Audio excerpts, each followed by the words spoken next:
risks of the capital markets. By now, you might be thinking how simple it is to invest. In fact, it is very simple to invest in the stock market or any other capital market.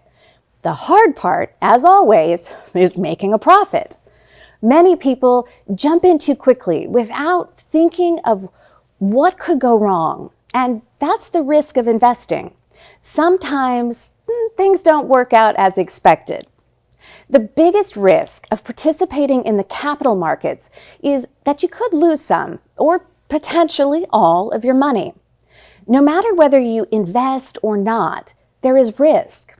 For example, even if the stock market goes up, your particular stocks could go down.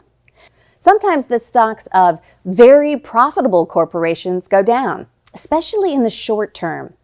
And if you put your money in a so-called safe investment, like a savings account or money market, inflation may cause you to lose money. Most importantly, even if you don't participate in the financial markets, it will cost you in lost opportunities. People who say they could have, would have, or should have bought a certain stock that later went up a lot are complaining about a lost opportunity. Before talking in depth about the stock market, keep this in mind. No matter what you do, there will be risk. Therefore, the key to success in the financial markets is to minimize and control risks. In later courses, you'll learn some techniques that should help you to understand how to control some of these risks. The stock exchanges.